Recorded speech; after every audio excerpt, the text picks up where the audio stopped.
Hello, this is EvilO, Waswo x Waswo, coming to you from Delhi again.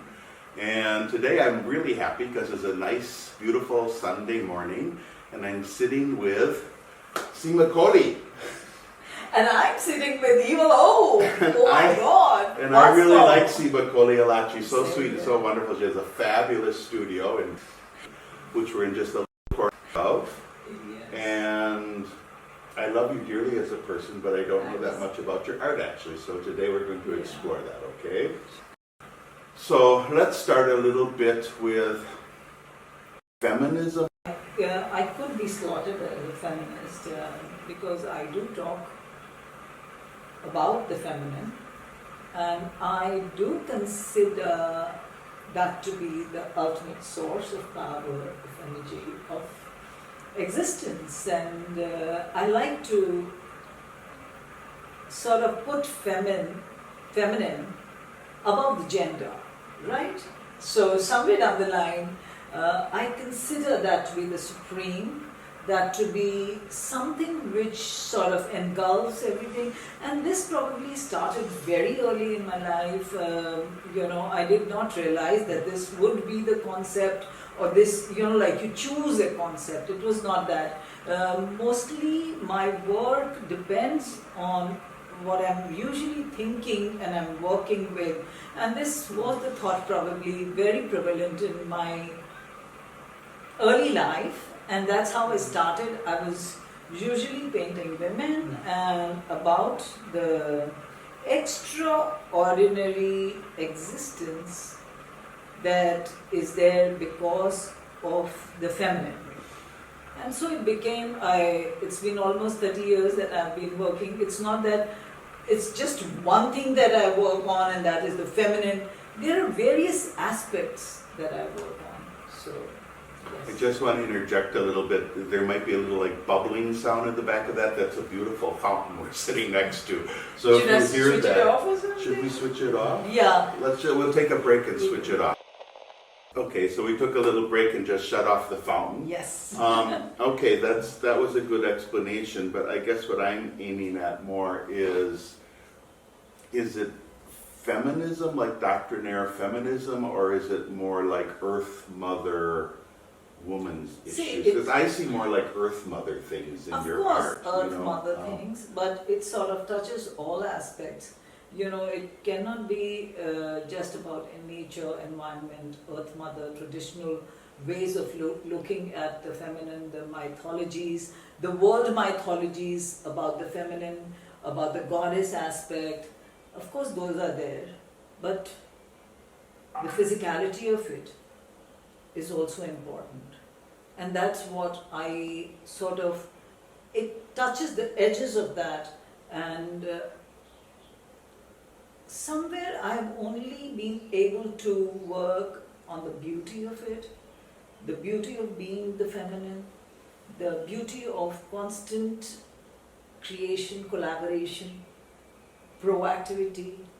So it is that aspect I work on. There's a lot of positivity in your artwork. I see Yes, quite a bit of positivity. And I think because I am a severely positive person. Right. Somewhere down the and line. see, your work seems more like a celebration, not Yes, a it criticism. is. It's more of a celebration It of is the a feminine, celebration. the way I see it. Yes. Sure.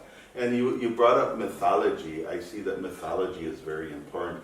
Do you make reference to particular mythologies? Like I know that you had a series on Kandamenu. Am I saying that right? The bull and the cow. Yes, Kamdhenu. Kamdenu. Yeah, I never Kamdenu. say that right. Kamdenu. Kamdenu.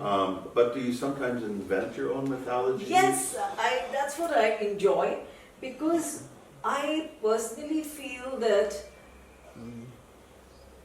these are narratives which sort of build up our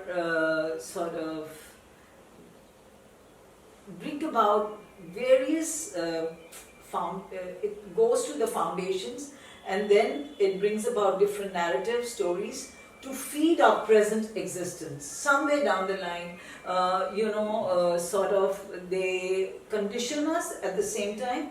They I am not having the right word for it. It sort of justifies our existence of today. And mythologies, I don't only refer to one particular sect or one particular tradition or culture. I like to read world mythologies, and I like to sort of connect them all. And they mostly all of them have some relevance to each other. They are talking about the same aspects of existence, of life, of... So are you sort of like Fraser's golden bough kind of thing, that the archetypes, Yes. that underlie everything, many mythologies and many cultures, but they all have basic narrative structures Yes. and stories. Yes, Okay. and somewhere down the line they resonate with each other, and that is the beauty of referring to different cultures. And also it puts you in a space where you become one of them. You are not the only one. So that's very important. Let's talk about some series in particular, like your Golden Womb series. Yes, Would the you like to talk Golden about Womb the Golden Womb series. series? Yeah. I had been working on the equality of gender because now that it is right to have patriarchy or matriarchy or something, but the present system of the world system runs on patriarchy, and which somewhere down the line doesn't go with my sense of equality.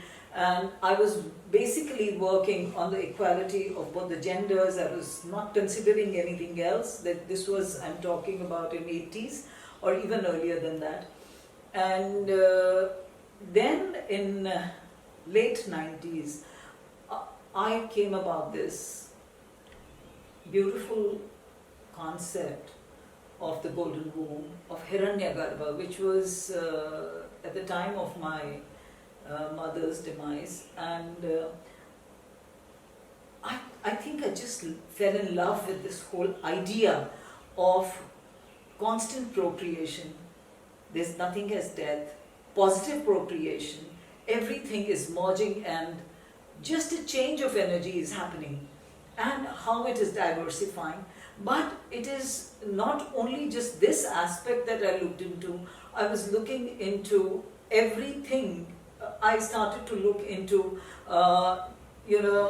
even while I'm painting, how that painting is developing and how that is moving from one thought to another, how those thoughts which are being diminished at one point are re-emerging as something else again in your work.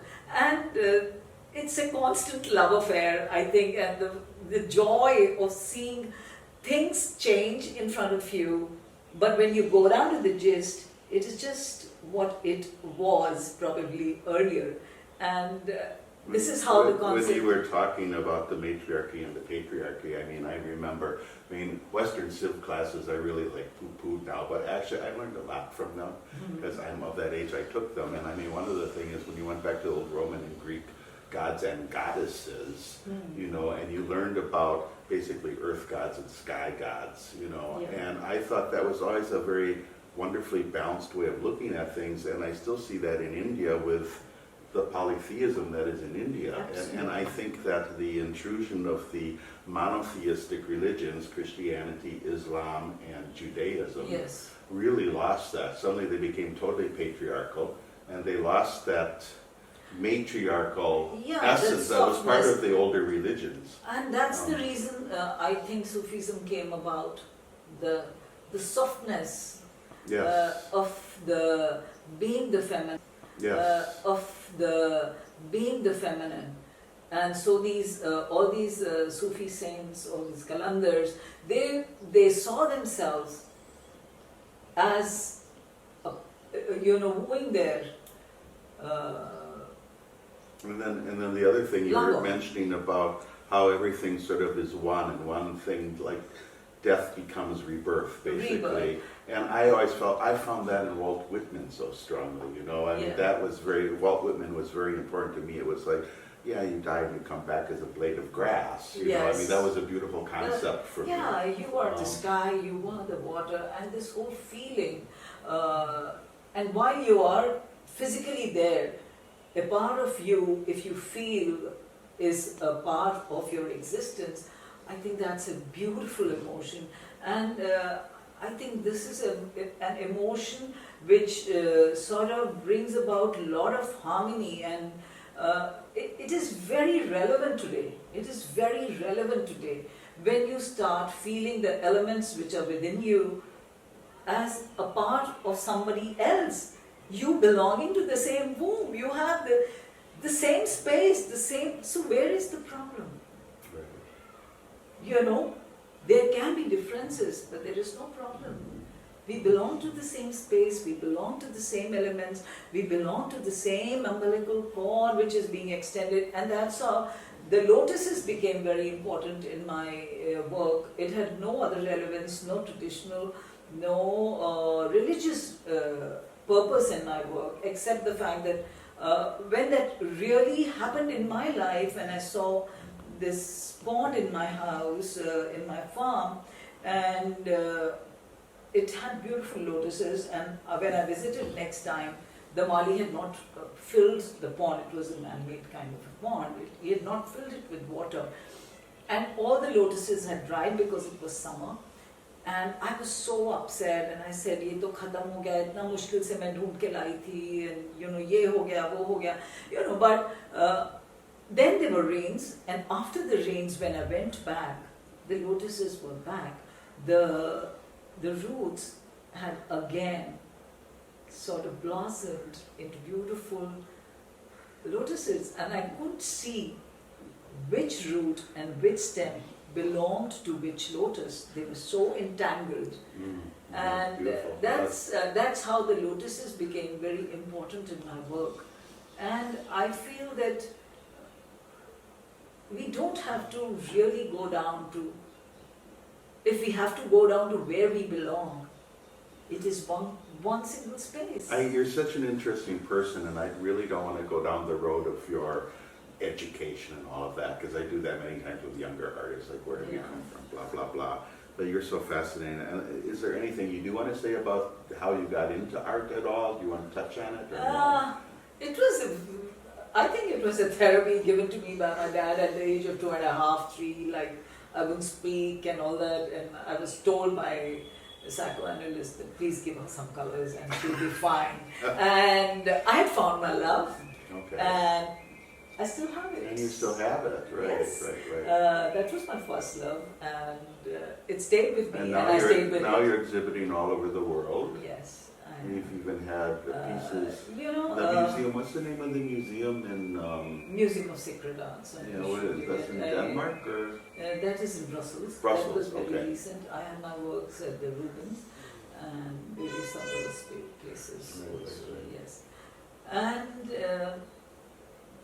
you know, like I feel it may be with all the artists, but I'm talking about my own journey just now. So. This art was my best friend, it is my lover, it is my everything, but at the same time, it also plays the role of my mother. As you say, that you're exhibiting all over the place, it also is taking care of me. Nurturing Me, and in all possible ways, yes. So lately you've been doing something that to me seems like out of your usual oeuvre, and that you've moved, because normally your mediums are, you do printmaking, like this behind us, this beautiful etching, but you normally use, what are your mediums? When you normally work on paper and canvas. I work on paper and canvas, that I think in line Waswo. I like to, I can't say I'm a sculptor, like I think like a sculptor, because I don't see things as 3D in my mind. I don't think.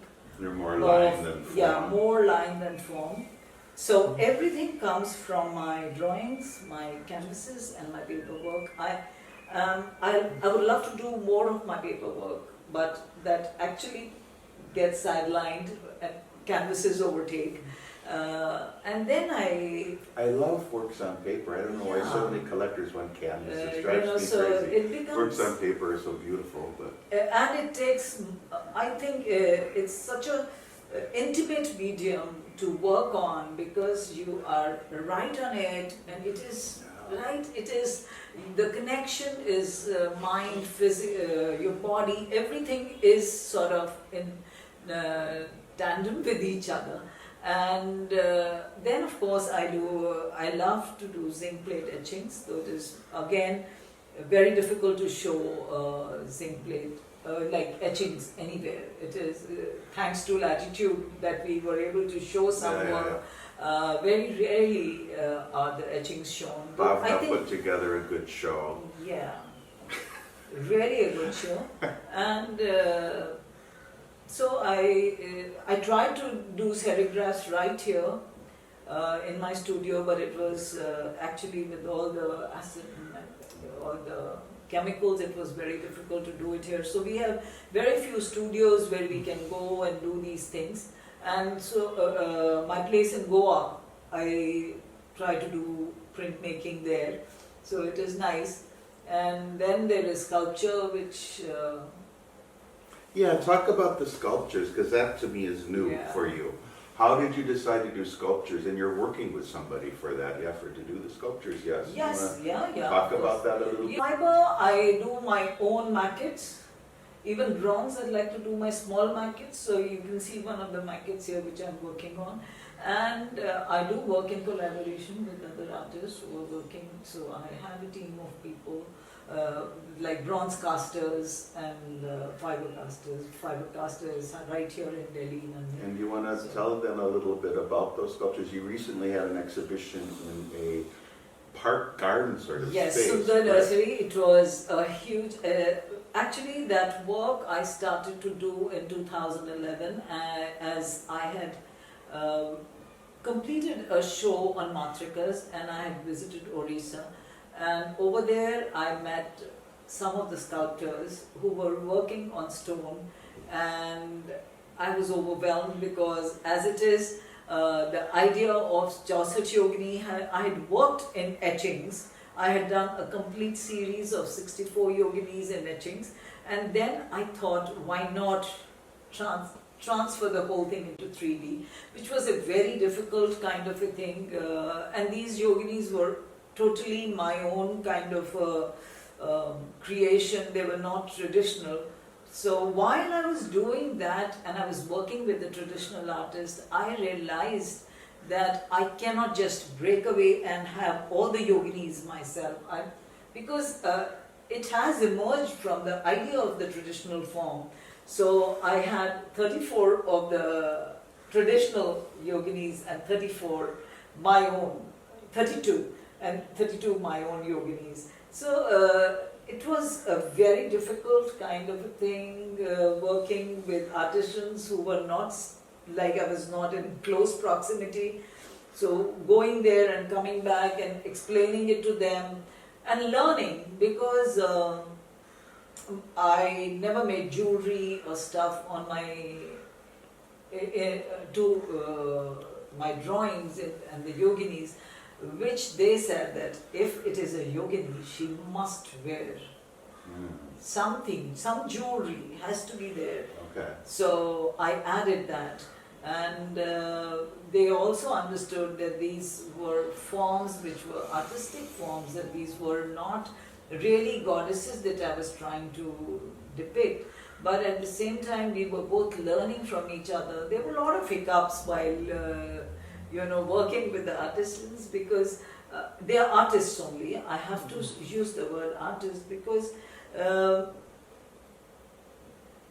from their point of view, what thing was not so important, I found it very important, and what was very important to them. So we always had, a lot of that, why have you done this without asking me? This is my work, remember, this is my work. So it was... I'm aware of that situation a bit. Yes, of course you would know.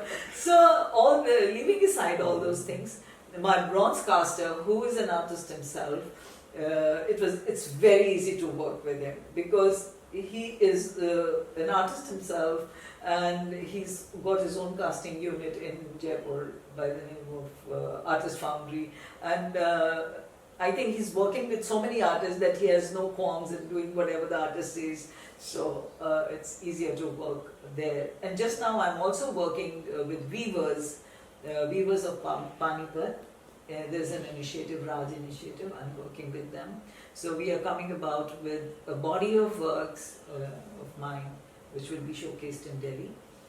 So working with them also was a great pleasure because they are used to making rugs and carpets, and so for them to sort of move to this kind of a medium where there were drawings and they were thinking to use a different kind of a weave, and I was thinking of a different. So it is. It's fun to work with craftsmen or and other I love artists. this whole idea of learning constantly something new, and that's the reason probably I like to transform. I keep transforming my works to different mediums. I really don't think like kya hoga, kaise hoga. I like to plunge. I just say, okay, let's go ahead and see, experiment. If it is not good, we can always move ahead. Right, exactly. Yeah. So where do you see your direction now for the future? Do you have any projects that you're undertaking currently? Yeah, I'm working on a huge sculpture. It's about 20 feet high. Oh my God. For Supreme Court. So That's huge. yes, for the Supreme Court, really? Yes, Oh. for the new building. So I'm busy with that. I'm going tomorrow to Jaipur for that only. And that is one of the most immediate things. Then there is my own show coming up next year. After 10 years, I'll be showing my complete paintings. You're having a solo. Yeah, having a solo. Okay, good. So busy with that. Really trying to see what all I can do with it. I'm sorry I'm munching on this. Please, I you can. hope my mic doesn't pick this up. That's okay. There was another question that occurred to me. It might be kind of a strange question, but it seems like we're entering sort of dark times now. You've got coronavirus going on, the political situations all over the world are in conflict. I think we're kind of entering dark times. Maybe I'm being pessimistic. How do you see celebratory art in dark times? You understand? Yes. Can it relate? Does the art have to change then in some way? I mean, I'm asking myself this question with my own cute little figure. I don't hate to use the word that cute, but people call it cute, so I picked it up myself. And we have worked in some dark motifs sometimes in some of my work, but it's like, does art have to get darker now to reflect the dark times? I guess that's the question. See, it is a very personal, for me, art is a very personal journey. I don't take myself to be an activist, and reflecting dark times, it's important for some artists, and I totally appreciate it. Why not? Some artists are working only with the environmental issues. It is their choice. Working with the present social, economic or political scene, whatever it is happening, religious, it's absolutely fine to do that. But for me, I talk of love, I talk of giving, I talk of celebration. I still see somewhere beauty, and I feel that it is so important to not let that go out of our lives. Only yesterday I met a very young man, and so depressed, and he was just going on saying, I'm so depressed, I just don't know, there's nothing ahead that I see, I've lost so many friends during whatever. So all I could just look at him and was saying, you're a creative person. Why are you not expressing this creatively in whatever way? So I think it is very important to keep expressing in these dark times, whatever way we can, but to necessarily pick up this topic of whatever dark times we are seeing I almost feel you can't force yourself and say, oh, I my can't. art has to express Yeah. dark times now. I think it will come naturally because we start feeling that way. Yeah. We start feeling that, and at least with my art, it's more of a personal narrative many times. And so it's like when I'm feeling depressed and whatever, that transforms into my art. Sure. And when I'm feeling more humorous and comical, that transforms into my art. You know, so I'm sure it'll be the same for you. It'll be Yes. a natural evolution or Evolution. expression as you go Yeah, on. because there was time I would never discuss politics, but I am discussing now. It has come right to my door. I wouldn't discuss, any other thing. I wouldn't like to watch television. I wouldn't like to read a newspaper. But whatever is happening, coronavirus is just right there. I can't avoid it. But of course, the masks have not come to my painting. That is, Right. that Well, is yeah. the best part of There's it. that saying that you can ignore politics, but politics won't ignore you. Yeah. Although, I mean, I can be highly political, but for me, I sort of separated that from my art. And it's Yeah. because to me the art is more personal and intimate and expressive. It I is a want to be personal human emotions. I journey. don't want to become Yeah. propaganda, you know. Because I feel art is something very internal. It is something so close to you. You're expressing your innate feelings, and your expression is, or your language is your line. That is the only way you express. So I do not dilute that at any point. Actually, when I'm painting, I do forget whatever is happening around me. And I do expect my work to make the viewer forget everything else but love and peace, and there is joy. These are the expressions of a human form. And I think if we are deprived of all this, we deprive ourselves of all this, we would be doing something very violent to ourselves. Yeah. It's very important according to me. I feel not to let this go. Sit down, watch a flower for some moments, play with your pets, your animals around. It's so important to have few animals. Maybe it is a dog on the road or a cat or even the fish right here. I used very to, important. part of my history is when I was in college, I used to write these rather grim short stories in my creative writing classes, which I took a lot of, and because I was rather good at writing, you know, but my stories oftentimes be very sort of dark and grim, and my mother would go crazy. Why do you write these stories? You're always laughing and telling jokes, and then your stories are so dark, you know, like that. But, you know, my mother used to say, you know, art is to bring some beauty into the world. And that sounds rather superficial sometimes, but there's a lot of truth in that too. I mean, that is one of the functions of art, is to bring some beauty and happiness into the Yeah, world. only if an artist feels so. Like for Yeah. me, beauty is very important. For me, actually beauty is important. It's something that I look at. Even the worst things, I would probably see the beauty in it or the positive side of it. And I don't think we should be letting it go. And it should not be forced. There are artists who don't feel it, but that's okay. They should, because then that is their conviction. Right. You know, whatever comes, it should have your conviction to People back should it. do their own thing. So this has run long. I've got the Yes. automatic cutoff from the camera. That means we're over our 30 Over. minutes. So I just have to wrap this up. Seema Kohli. Thank you so much. Thank you so much. Thank In you the so age much. of coronavirus, we can Yes, only we do the can only do namaste. this. Okay, and thank you all for listening. Please remember to like and subscribe.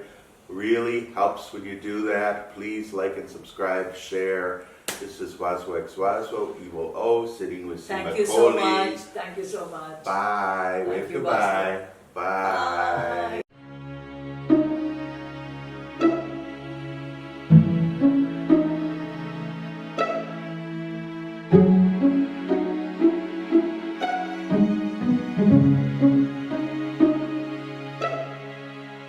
Bye.